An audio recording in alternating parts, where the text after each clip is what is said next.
This is Optimal Relationships Daily, episode 555. Food Education for Kids, Part 2, by Neghar Fonooni of NegharFonooni.com.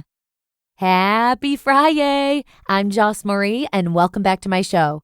This is the podcast where I narrate content that's all about making your relationships the best they can be. And if you're interested in a weekly motivational quote or connecting with fellow listeners and more, go ahead and sign up to our newsletter right at oldpodcast.com. And in just about a week, we'll actually be doing another book giveaway to someone random on the list. So now's a good time to join. Again, that's oldpodcast.com. But first, I'll be covering part 2 of a post from writer Neghar Fonooni. In her post, she talks about how to talk to your kids about quality food.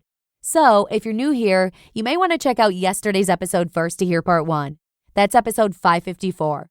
But if you're here for part 2, then let's get right into it and continue optimizing your life. Food Education for Kids, Part 2, by Neghar Fonooni of NegharFonooni.com.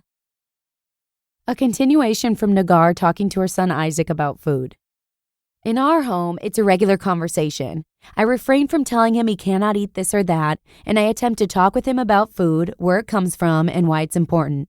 I am apprehensive to be a food dictator because I fear he will rebel and miss the opportunity to come to awareness of the state of our food industry.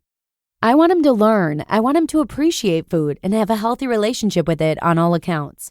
I don't claim to be an expert on food politics or nutrition, but I can tell you what I do to help my child gain food awareness.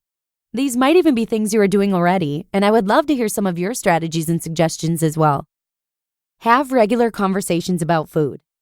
Above all else, if food isn't talked about, none of this other stuff will matter. We take every possible opportunity to talk about it in a way that makes Isaac part of the thought process. If we sit down for lunch, we talk about everything on the plate and discuss where it came from and how it's made. We once had a very funny conversation about cheese. Does it grow on trees? Does it swim in the ocean? Until I led him to the idea that cheese was made of milk and therefore comes from cows, goats, and sheep. Assume that they don't know. The prior example of where cheese comes from, which seems rather obvious to us, should serve as a reminder that we cannot overestimate how much they know about food. We might just assume they pick it up from school, TV, books, or social interaction, but we could often be mistaken. Stimulate discussion and critical thinking by asking questions instead of assuming the answers are already understood. Include kids in the cooking process. I know far too many adults who have no capability to prepare their own meals.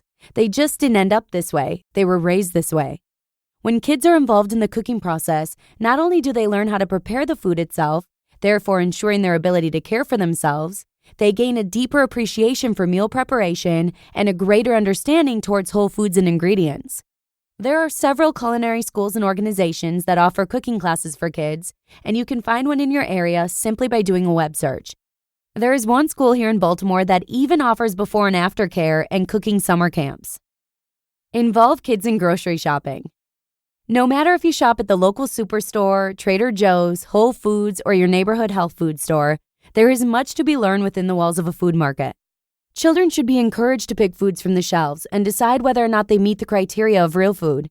They should be given a clear understanding of what food costs and how to shop efficiently, right down to the reusable grocery bags. As busy parents and professionals, it is often easy to get stressed while grocery shopping with our kids. I propose making grocery shopping an adventure, an opportunity to instill solid food values. Go on a field trip. I shop regularly at farmers markets and often go to the farm directly. I do, however, understand that this is not always possible for many individuals, and we don't often get to buy from the source as much as we like. If you do shop locally and directly, be sure to take your kids with you so they can see where the food comes from. If you don't, try taking a field trip to a farm or farmer's market, and you will be amazed at how exciting this is for your kids. There is much fun to be had on a farm, but much to be learned as well. Not only do they see how and where the food is grown or animals are raised, they get to meet the people who grow the food and develop a relationship between farmer and consumer. Many farms even have pick-your-own options, like Larryland Farms here in Maryland. Grow your own.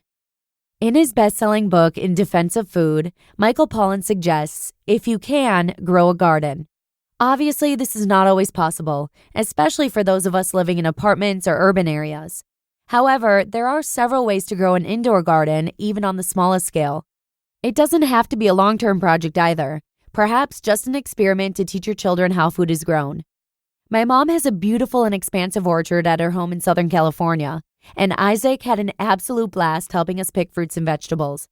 Together, as a community of concerned citizens, we can change the way our kids eat. We can help shape the new generation of eaters and teach them to love and appreciate real food, from farm to table. You just listened to part 2 of the post titled, Food Education for Kids by Neghar Fonooni of NegharFonooni.com. Thank you so much to Neghar for the reminder. Going to the grocery store has always been one of my favorite adventures with Tal, but I know we need to be better about having more conversations with Tal about where the food actually comes from. So thank you so much again to Neghar for the awesome tips. But with that, I'm going to go ahead and wrap it up for today. Thanks so much for joining me here, and hopefully I'll see you again here first thing on Monday, where your optimal life awaits.